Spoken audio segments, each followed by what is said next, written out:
Assalamualaikum warahmatullahi wabarakatuh dan salam sejahtera.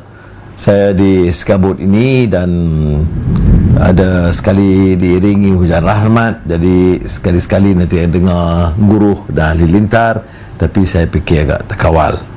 Alhamdulillah pagi tadi atau tengah hari tadi kami mengadakan mesyuarat Majlis Presiden Pakatan Rakyat yang dihadiri oleh Saudara Mat Sabu, Dr. Hatta, Saudara Khalid, mewakili Amanah, Saudara Kit Siang, Kok Wai dan Anthony Lok mewakili DAP, kerana Saudara Guan Eng masih dirawat setelah ada pembedahan di bahu, dan kita doakan mudah-mudahan dia dapat sembuh sedia kala. Saya beritahu bahawa pembedahan bahu ni dia kesan sakitnya itu lebih kerana saya fikir saraf keliling bahu ini memang lebih sensitif. Mewakili keadilan saya Saudara Saifuddin, Saudara Fahmi, Fadil, dan tentunya saya mengambil kesempatan menjelaskan tentang pertemuan saya dengan Tan Sri Muhyiddin Perdana Menteri 2 hari yang lalu. Malah amalan saya daripada awal, sebelum mesyuarat pun saya maklum kepada mereka, sesudah mesyuarat pun saya sudah pun menelpon dan memberikan maklumat. Dan dalam kenyataan hari ini yang bersama kita telah beritahu bahawa tujuan saya utama itu COVID-19. Walaupun ini soal politik, ramai yang pertikai, mengapa ni kata pintu belakang, mengapa iktiraf. Ini saudara soal rakyat, keselamatan, kesihatan rakyat, ini tanggungjawab bersama. Sebab itu saya tidak politikkan. Saya beritahu Tan Sri Muhyiddin, saya akan buat kenyataan yang sangat objektif apa yang berlaku, perbincangan yang berlaku. Dan dalam isu COVID pun saya kaitkan juga dengan ulangi keperluan untuk mengadakan mesyuarat khas Parlimen. Supaya isu politik, usul undi tak percaya, kemungkinannya itu semua kita ketepikan dan kita tumpu hanya rancangan pemulihan ekonomi untuk rakyat, beberapa langkah keselamatan, PKP atau MCO, dan ini dapat dibincang bersama oleh semua ahli parlimen supaya mendapat satu konsensus. Ada juga pertimbangan, kebimbangan tentang bila kita adakan langkah-langkah segera, umpamanya kementerian kesihatan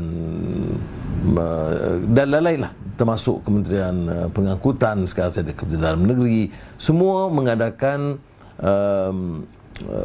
ada peruntukan, menggunakan peruntukan untuk membeli dan memesan keperluan baru, semua tanpa tender. Ini juga membimbangkan, ya, kerana kita juga dapat maklumat bahawa tender itu diberikan sewenang-wenangnya, harga akan kadang-kadang lebih tinggi. Umpamanya Saudara Fahmi sebut pengalaman dia Samsul Iskandar ni, pengalaman mereka melihat barangan makanan diedar yang patutnya kos RM100, bila cek hanya RM85, alasannya kos penghantaran dan sebagainya. Kalau kita turunkan direct, saya beli 100% itu untuk diedarkan, tak ada kos potongan 15% ke ada sebagainya. Ini hal-hal ini kalau kita mulai bagi teguran terbuka, kalau kita tahu cara terperinci, itu akan dapat diperbaiki.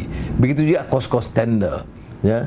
Ini kita jangan ambil kesempatan ini menjadi seolah-olah apa yang pernah disebut dalam pepatah Melayu, membina mahligai atas pusara. Ini betul-betul ni, ya, pusara kerana derita rakyat, ada kes yang agak tenat, kan, kurang makan. Jadi ada yang fikir nak membina mahligai, nak cari peluang keuntungan, baris-baris kontraktor itu dipanggil dan menarik pula kontraktor yang besar, yang kecil tidak. Jadi saya tahu ada netizen khalayak kadang-kadang tak mahu kita mengkritik semua, tapi saudara, belajar dari pengalaman, ya. Kita tidak hanya menyebut seorang atau dua pimpinan parti tertentu, semuanya. Sebab itu ada SPRM, ada perundangan, ada pemantauan. Dalam institusi Islam disebut Hizbah yang boleh memantau dan mengawal keterlanjuran, kan, dan nafsu serakah manusia nak kaya ni, semua nak tunjuk, nak pamer kekayaan dia. Kalau hak peribadi dia soal lain. Tapi ini juga kita bincang tadi dalam majlis pakatan, majlis Presiden Pakatan Rakyat. Dan memang kenyataan telah dikeluarkan yang ditandatangani oleh saya, Muhammad Sabu dan Lim Guan Eng. Tetapi sudah harus juga tahu bahawa sidang parlimen khas ini penting diawalkan untuk dibetulkan beberapa hal. Umpamanya, apakah perlu dalam satu sidang semua ahli parlimen hadir ataupun dipersetujui sebahagian, setengah saja hadir mewakili parti masing-masing. Perkara ini dibolehkan kalau kita pindah peraturan mesyuarat parlimen. Hal ini patut disegerakan dan kerajaan mesti bersetuju. Kanada umpamanya mengadakan mesyuarat yang lebih terbatas COVID-19. Jangan kita cari jalan mengatakan ada masalah COVID-19, tak boleh ada sidang, tak boleh ada bahas. Itu mudah jadinya. Padahal ada penyelesaian yang munasabah. Apakah boleh diadakan mengikut peraturan mesyuarat yang dipindah satu sidang yang menggunakan video conferencing saja atau melalui Zoom dan lain-lain. Hal-hal ini patut dibincangkan. Sebab itu kita masih menekankan keperluan mengadakan sidang khas sekurang-kurangnya satu hari untuk membincangkan hal-hal yang mendesak. Yang keduanya, seperti mana gambaran saya perolehi daripada Perdana Menteri Muhyiddin, Tan Sri Muhyiddin, sidang mungkin diteruskan 18 Mei. Titah diraja, kemudian ada kemungkinan ditangguhkan. Saya maklum kepada Tan Sri Muhyiddin, kita akan bincang dengan pimpinan. Dan pimpinan konsensus kita adalah kalau dah panggil sidang, dah berjumpa, dah buat persiapan semua, berilah ruang sekurang-kurangnya 2 hari untuk kita bahaskan. Tak cukup 2 hari ya. Kalau dalam sidang parlimen 2 bulan pun tak cukup. Tapi kita boleh tetapkan tiap parti umpamanya hanya 3 wakil berbicara, ataupun mengikut jumlah anggota parlimen diwakili oleh parti, 1 atau 2 atau 3 ya. Jadi dengan cara sedemikian kita boleh kawal supaya persidangan tidak lebih dari 2 hari. Saya rasa hal ini patut diberikan perhatian oleh kerajaan ya. Soal kritikan tentang saya iktiraf atau tidak tu saya tak perlu layan. Ini beza. Saya bukan pergi jumpa Menteri nak buat pakatan, nak buat pintu belakang, nak khianat, tak ada ya. Dan saya pula buat telus. Sebelumnya saya maklum, selepasnya saya maklum, dan tadi dalam mesyuarat Majlis Presiden saya jelaskan kerana bagi saya kepentingan rakyat, kepentingan negara, kepentingan keselamatan mengatasi faham kelompok dan kabilah dalam politik. Saya ingat memadai penjelasan saya tentang perkara itu. Dan malah ada juga yang lucu. Ada yang kata, mana tahu? Tak ada ambil gambar pun. Saya memang tak minta pun ambil gambar. Sebab saya tak mahu politikkan hal ini. Ya. Dan saya tak percaya Tan Sri Muhyiddin akan nafikan ada pertemuan itu. Pertemuan itu dari segi sahabat lama dalam keadaan biasa, keadaan lunak dan baik, saling hormat menghormati. Tetapi pendirian kita dalam hal COVID-19, dalam hal pengurusan parlimen, itu mesti tegas. Itu saya nak jelaskan ya. Baik. Soalan banyak dan saya cuba jelaskan lebih banyak soalan kerana bila saya jawab 6 soalan tu banyak juga netizen yang agak mengeluh. Kami tunggu lama nak jawab pun susah. Jadi saya akan cuba jawab. Ringkaskan jawapan. Radwan Tajuddin tentang dia mengkritik dasar PAS yang katakan menghancurkan negara dan membawa kepada jurang kemusnahan. Walaupun saya diserang, tidak oleh PAS ya. PAS dengan sejarah dengan saya itu sangat baik. Fadil Noor almarhum sebagai presiden PAS, ada saya anggap sebagai sahabat, sama dia dalam PAS, sebelumnya dalam ABIM, sehinggalah dia pulang ke rahmatullah. Tuan Guru Ning Abdul Aziz, seorang pemimpin yang saya sangat hormat dan ada hubungan akrab dan peribadi dengan dia. Mungkin masa lain saya akan ceritakan bagaimana dia sentiasa mendoakan, walaupun saya bukan ahli PAS, dia tetap mendoakan agar saya menjadi Perdana Menteri yang berjaya. Jadi oleh yang demikian saya tidak bermaksud untuk menggunakan ruang untuk mengecam PAS. Kerana PAS dalam parti punya sejarah yang gemilang juga. Kita tidak setuju dalam beberapa perkara, terutama keadaan sekarang dan kenyataan presiden dia. Tetapi saya tidak pernah melupakan jasa baik dan budi pemimpin-pemimpin dan ahli PAS, terutama masa saya mengalami dan keluarga derita begitu lama. Saya harus tekankan juga keadilan itu, parti keadilan ditubuhkan itu bukan saja dengan restu tetapi dengan sokongan kuat pada masa itu oleh marhum Fadil Noor.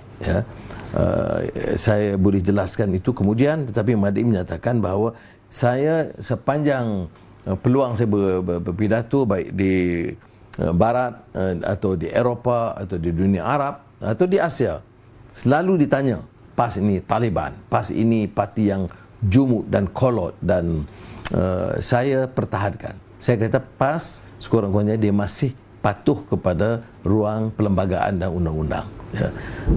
Ada kadang-kadang pandangan dia itu nampak percanggah betul. Umpamanya kalau dulu masa kita dalam Pakatan Rakyat sampai berperang teruk benar soal rang undang-undang 355, pelaksanaan beberapa aspek hudud, tak ada tolak ansur, tidak bersedia bekerjasama dengan Pakatan Rakyat khususnya DAP selagi tidak dilaksanakan RUU 355. Sekarang ini ada fatwa baru, itu tak apa, tapi itu hal-hal yang saya tidak setuju.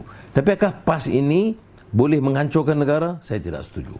Apakah dia boleh bawa kemusnahan kepada negara? Saya tidak setuju. Tetapi apakah saya setuju dengan pendirian PAS, terutama dalam isu seperti mana penyertaan mereka dalam pengkhianatan ini dan sebagainya? Saya tidak setuju. Jadi kita harus jaga supaya perbezaan pendapat kita itu tidak melanggar tata susila, akhlak dan memfitnah orang lain. Kalau saya difitnah, jawapannya bukan fitnah terhadap mereka, tapi memberikan penjelasan dan mendoakan kepada Allah SWT mudah-mudahan sama-sama mencari natijah yang baik untuk umat dan negara. Surah Zawawi menanyakan tentang e-learning ini, apakah perlu ditekankan pendidikan karakter dan proses takdib. Ini penting soalan ini kerana ia berbalik kepada pangkal pendidikan seperti mana dalam hadis Nabi Muhammad SAW. Apa dia pendidikan? Adabani Rabbi fa ahsana ta'dibi. Ini yang juga dikembangkan masa itu oleh Profesor Naqib Al-Atas bila bercakap tentang prinsip pendidikan. Ia juga memperbaiki adab. Mana ada pendidikan tanpa adab dan budi pekerti? Ilmu, teknologi, kecanggihan, keterampilan, kemahiran, itu semua mesti dirangkul. Dan pendidikan harus mengejar. Ini adalah tradisi Islam yang lalu, umpamanya Barat, Timur, pusat-pusat ilmu yang cemerlang, itu dalam sejarah Islam itu tetap ada. Tidak sekarang, saya bicara tentang dulu. Jadi tetapi semuanya berasas, berakar kepada prinsip akhlak. Kerana tanpa akhlak ini, ilmu ini tidak ada haluannya. Jadi oleh demikian e-learning ke online ke itu mestilah juga selalu tekankan budi pekerti, adab dan sebagainya. Muhammad Ali Abdullah, Sam,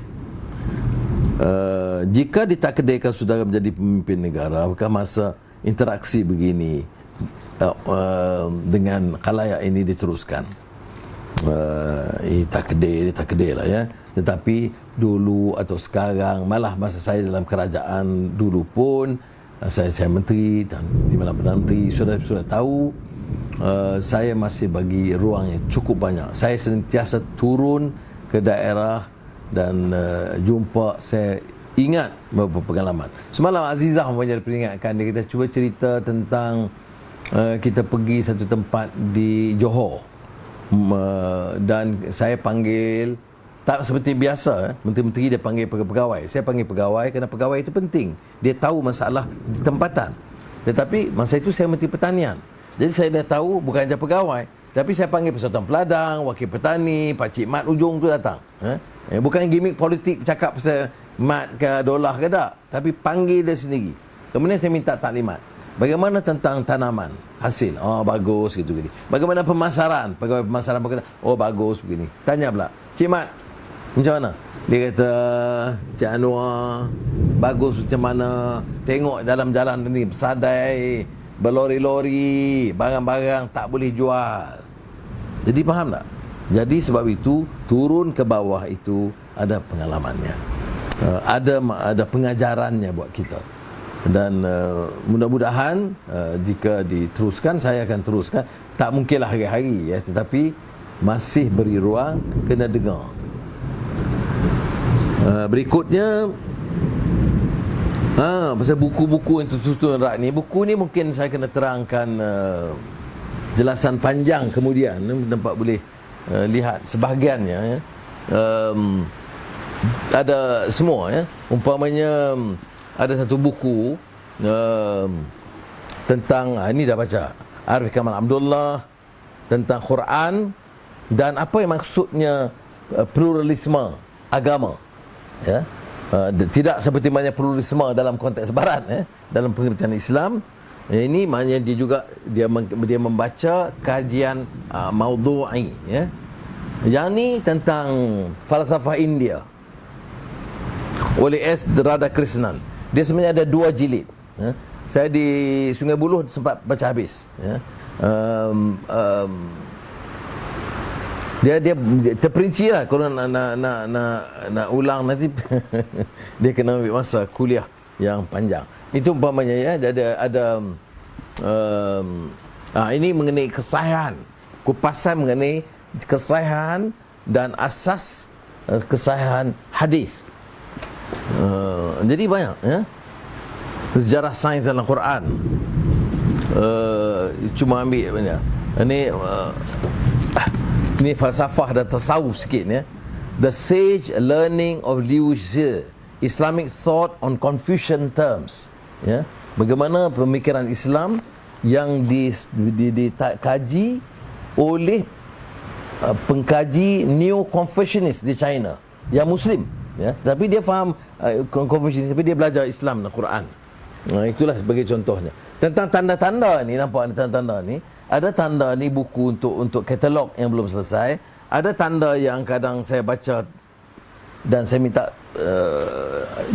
ada apa yang saya anggap penting, yang tak sempat catat. Kalau sempat catat okey. Macam ni buku Hamka yang kita akan kupas sebentar lagi. Saya ada tanda ni. Ini tanda-tanda penting yang saya anggap wajar saya kupas. Baik.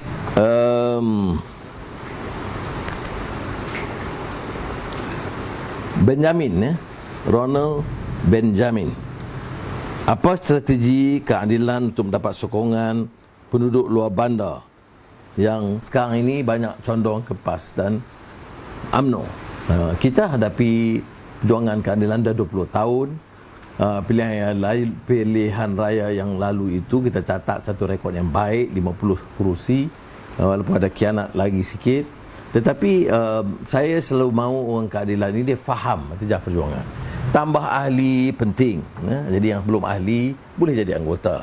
Tetapi yang penting itu dasar dia. Kena kita cakap soal keadilan, bantah rasuah, tapi punggah kekayaan. Jadi menteri ke, menteri besar ke, timbalan menteri ke, kumpul kekayaan dan komisen ya?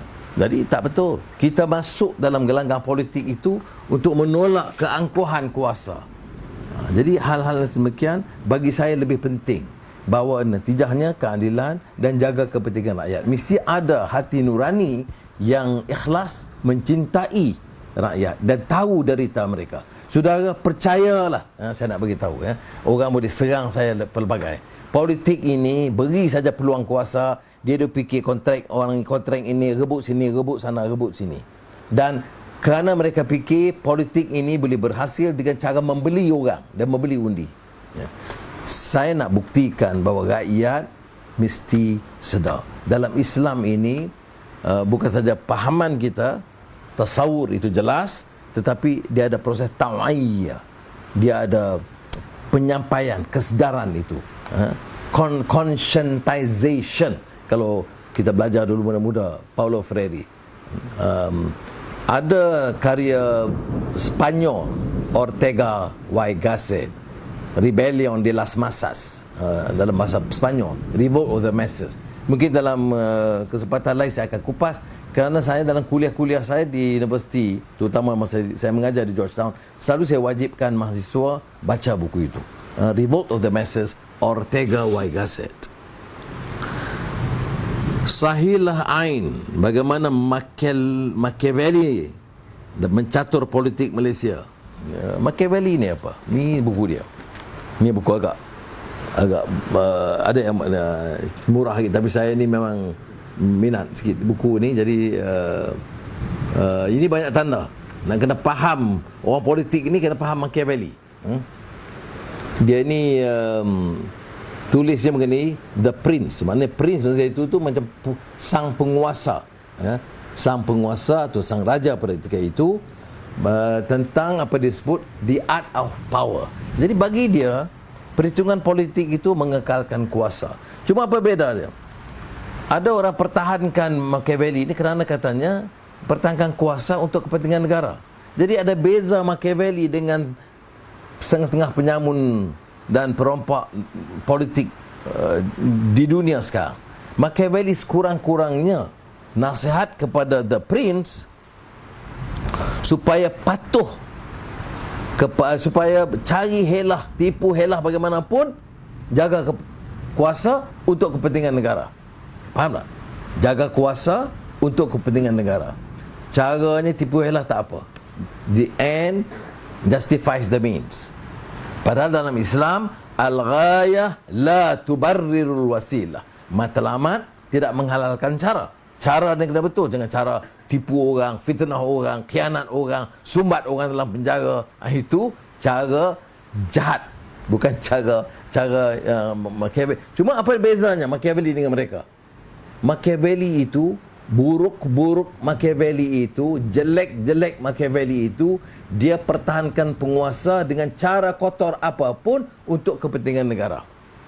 Orang-orang ini yang kita bicara, setengah-setengah orang politik ini, jahatnya lebih teruk pada Machiavelli. Kau nak sebut dia itu Machiavelli, tidak benar. Machiavelli cinta kepada negara. Orang ini nafsu serakah untuk harta dan kuasa semata-mata. Jadi buku ini bagi saya tu menarik sikit sebab dia ada dengan gambar-gambar masa Florentine period, dengan yang lebih menarik. Saya suka macam ni bila baca tu. On the other hand, to keep his servant honest, the prince ought to study him, humoring him, enriching him, doing him kindness, sharing with him the honors. Tengok, nak jaga kekuatan dan kedudukan sang penguasa ini, apa dia buat?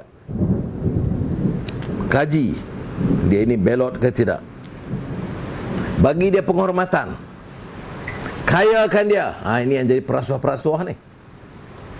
Nampak baik dengan dia, bagi dia pingat-pingat penghormatan. Banyak yang kita belajar, walaupun orang kata, oh saya Machiavelli. No, I'm never a Machiavellian. I'm not. I don't believe in Machiavelli. I disagree. Tapi kita tengok amalannya, kadang-kadang 90% Machiavelli. Bezanya Machiavelli itu cinta negara, pertahan sang penguasa. Kita pertahankan kuasa, cintakan nafsu serakah. Itu Machiavelli.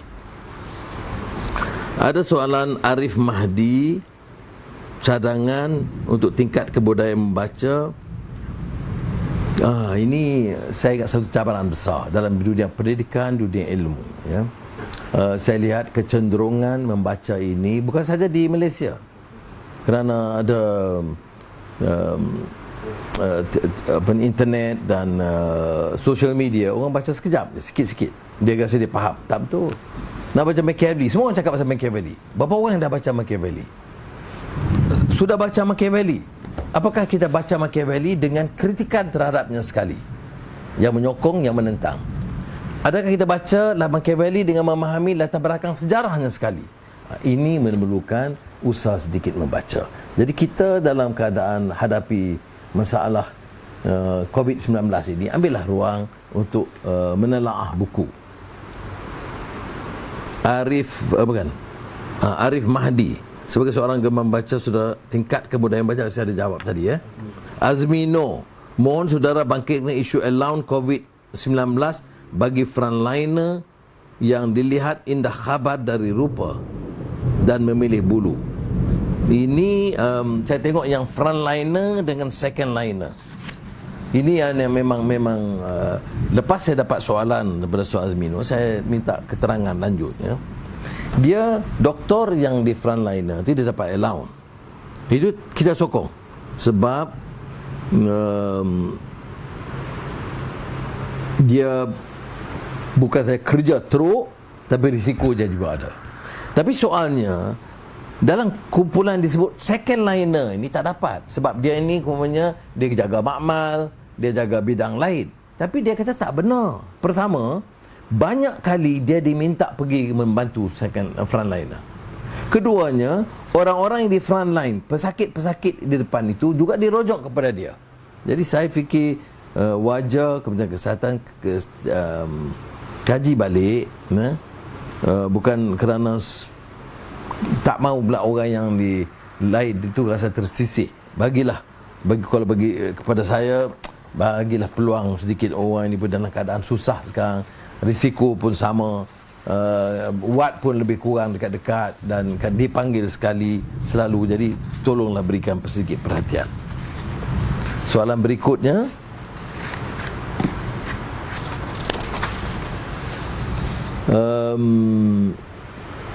engkar dengan PKP ini memang, kalau alasannya kuat, saya tidak percaya polis dan tentera menahan dan kasar. Tetapi kalau tidak ada alasan, ya saya dah seorang rakan saya, saudara saya, dia nak pulang ke Melaka kerana keluarganya sakit, mak ibunya sakit, tapi tidak ada surat. Tentunya polis kata balik, kena siapkan surat, kena tahu. Kalau diberi kelonggaran, kesan tak seperti mana yang diharapkan. Saudara, ini COVID-19 ini malapetaka luar biasa. Semua orang tahu, tidak dijangka, sukar dikawal, dan sukar sekali dikawal. Kita beli ikan, kadang plastik ikan, macam-macam. Jadi peringatan demi peringatan. Jadi kalau dia diminta oleh keputusan oleh pihak keselamatan dari segi PKP atau MCO, saya mintalah patuhlah supaya tidak mudarat kepada yang lain.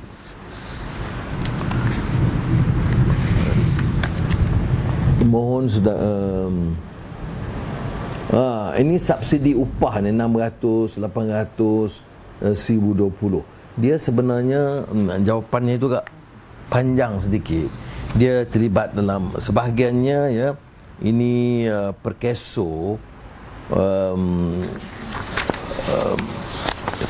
iaitu Perkeliling Majikan Bilangan 2 tahun 2020, tata cara permohonan bantuan kewangan RM600. Walaupun dipertikaikanlah, setengahnya orang itu dia tak mahu, dia ambil allowance dan dia bagi tidak menjamin pekerjaan kerana jumlah pekerja yang diperlukan itu sedikit. Adalah hal-hal yang dibantah ya. Begitu juga garis panduan pelaksanaan program subsidi upah di bawah pakej perancangan ekonomi prihatin rakyat. Ini juga diberikan dalam penjelasan yang kalau perlu kita akan jelaskan kemudian. Tetapi beberapa masalah dibangkitkan oleh kesatuan-kesatuan kerja. Saya harap kerajaan berikan perhatian. Saya telah minta juga kesatuan-kesatuan kerja kemukakan salinan pandangan mereka supaya kita dapat suarakan. Tetapi satu hal yang penting, iaitu dulu dalam kerajaan Pakatan Harapan diperkenalkan skim insurans pekerja. Jadi sebelum kita ambil wang KWSP ni, kita juga fikir apakah ia mendapat perlindungan dan boleh kita perolehi wang daripada skim insurans pekerja ini. Jadi patut kita juga minta pekerja lihat ini skim insurans pekerja, kerana boleh kita ambil wang daripada skim tersebut ya. Jadi saya ingat dekat itu dulu tentang soal-soal jawab ni, kerana saya telah ambil masa yang panjang. Terima kasih. Saya dah juga setuju supaya kita ulas satu buku karya Hamka. Siapa dia Hamka? Buya Hamka ni nama gelar timang-timangan sebagai seorang alim, sarjana, sastrawan. Dia Haji Abdul Malik Karim Amrullah. Dia itu dari Padang, lahir di Padang dan meninggal pulang ke rahmatullah pada tahun 1981. Tentunya saya kenal dia kerana masa itu kita dalam ABIM pernah undang dia, dan pernah juga saya dalam rombongan bersama dia ke Tehran dan Qum setelah berlaku revolusi Islam Iran. Dalam kunjungan saya kedua itu bersama Hamka. Pribadinya, ilmunya itu luar biasa. Sekolahnya sampai tingkat atas lah, tapi tidak ke universiti. Tetapi pemikirnya mengalahkan ramai profesor. Dan dia diberikan gelaran honoris causa oleh Universiti Al-Azhar kerana menimbangkan penguasaan bahasa Melayu yang baik, bahasa Arabnya baik. Saya semasa saya mula di penjara di bawah ISA, ya, Akhir Keselamatan Negeri di Kemunting, Presiden ABIM ketika itu Razali Nawawi, Syekh Razali Nawawi menulis kepada saya, minta saya gunakan waktu menterjemah tafsir Azhar. Tafsir Azhar itu tafsir yang ditulis oleh Hamka semasa beliau ditahan oleh Soekarno, dan Hamka juga dituduh percobaan membunuh Soekarno. Memang tak masuk akal, tapi demikianlah politik ini, fitnah ini. Seorang alim macam Hamka pun difitnah, percobaan membunuh, dan masa itu ada golongan komunis yang cuba menyerang beliau dalam akhbar fikiran rakyat umpamanya, yang meminta beliau dihukum dan dia ditahan. Dan masa itu dia tulis tafsir Azhar. Baik, mengapa saya tak dapat? Saya mula tak boleh sebab dia terlalu kaya penguasaan bahasa, pepatah, peribahasa, dan pahaman tentang budaya Melayu dia terlalu kuat. Jadi untuk terjemah istilah-istilah dan pepatah saya fikir terlalu sukar, ya. Umpamanya ini dalam buku dia Falsafah Hidup. Falsafah Hidup saya tengok, ya. Pepatah Melayu mengikat binatang dengan tali, mengikat manusia dengan akal. Itu dia sebut kerana dalam falsafah hidup dia ada dua, tasawuf moden, falsafah hidup. Ini banyak membantu saya. Dan ibu saya, arwah ibu saya itu memang peminat Hamka luar biasa. Tapi Hamka ini bukan saja seorang alim, ya. Dia penguasaan bahasa Melayu ini sangat kuat. Satu, dia juga sastrawan. Dia menulis umpamanya tenggelamnya kapal Van der Wijk, merantau ke Delhi, apa lagi, ya. Itulah saya ingat. Ada lagi buku-buku novel yang ditulis. Tetapi yang besarnya tafsir Azhar, kemudian tasawuf moden, dan juga falsafah hidup. Saya cuma nak tarik saudara, terutama anak muda, saya nak galakkan saudara baca buku tasawuf moden ini, ya. Nak lihat bagaimana dia berikan minat dan kesedaran kepada kita untuk meminati ilmu. Adapun ilmu, dia bagi kategori ilmu, ya. Falsafah ni ilmu perlu kita kuasai, memajukan ilmu yang berhubung dengan kemaslahat kemanusiaan dan mempertinggi darjatnya. Baik. Jangan ilmu maju, kemanusiaan mundur. Ini yang menarik saya kepada Hamka ni. Dia tak pernah tinggal bawa baik akidah, akhlak, ilmu, dan mesti jaga kemanusiaan dan budi pekerti. Adapun ilmu yang merusak, yang diukur dengan nafsu, ilmu yang tiada berperasaan, yang merugikan, yang menimbulkan saling membunuh dan saling membenci, tidaklah dikehendaki oleh Islam dan tidak pula dikehendaki oleh akal budi yang waras.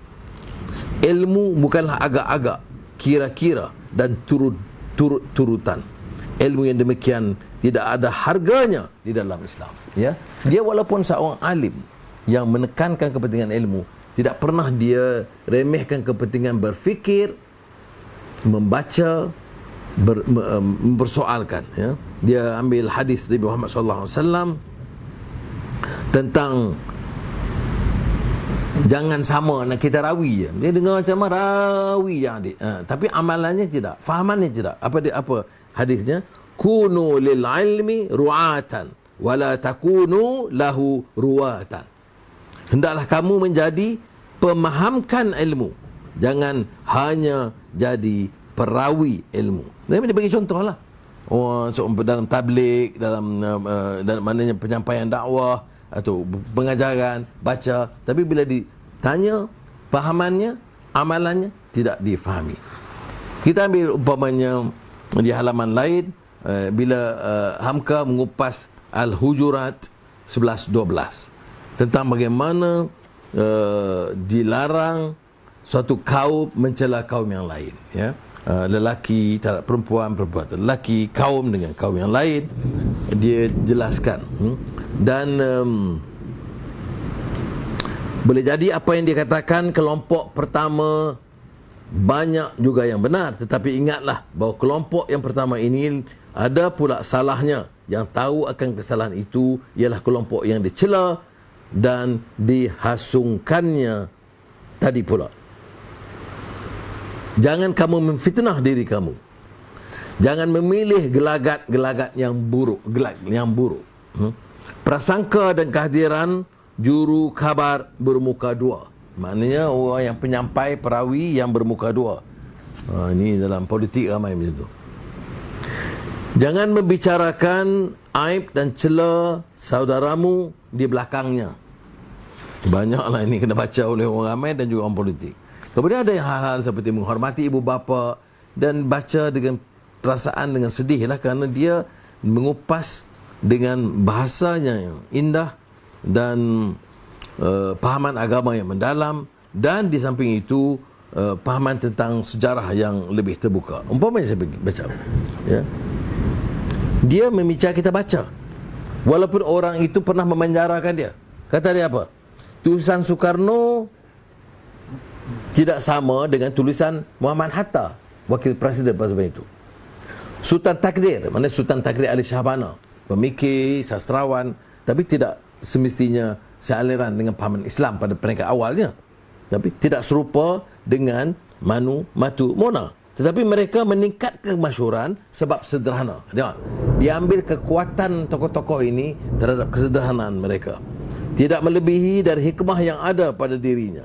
Pada itu muncul pula penulis-penulis lain yang hanya meniru, mencontoh dan menurut saja kepada orang-orang.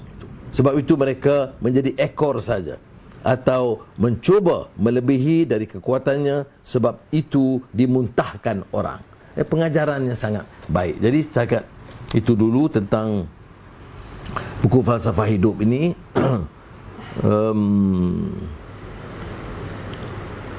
Naninjau, Sumatera Barat. Saya pergi oleh kerana ingat dia dan kenal dia dan jasa dia juga kepada peringkat ABIM, peringkat awal, saya ziarah pondok dia, sekolah dia yang dia asaskan, dan perkampungan dia. Dan saya ingat sampai sekarang penduduk-penduduk di sana, walaupun dia meninggal dunia pada tahun 1981, masih menunjukkan kasih dan kuat membaca. Demikian dulu untuk hari ini, dan kita telah kupas tadi pertama pertemuan saya tentang Tan Sri Muhyiddin. Tak usahlah ditafsirkan dengan politik tidak sihat, ya. Saya anggap dia sebagai sahabat walaupun berbeza dari segi politik dan tidak bersetuju beberapa langkah, tapi dalam hal ini kita terpaksa bekerja sama untuk menghadapi COVID-19 dan membantu rakyat. Pendirian saya tetap bersama dengan Pakatan Harapan, ya, untuk mengadakan sidang supaya kita dapat bahas dan elak daripada keterlanjuran orang mengambil kesempatan, ya, yang saya katakan tadi, membina mahligai atas pusara rakyat. Jadi yang kedua, saya telah cuba jawab soalan dan kebetulan menyentuh seperti lalu buku The Prince. Ada dua buku yang penting oleh Machiavelli, Niccolo Machiavelli satu. Tapi untuk kali ini kita bicara tentang The Prince, dan daripada puluhan karya besar Hamka, saya hanya kupas falsafah hidup. Terima kasih. Semoga Allah memberkati usaha kita bersama. Wassalamualaikum warahmatullahi wabarakatuh.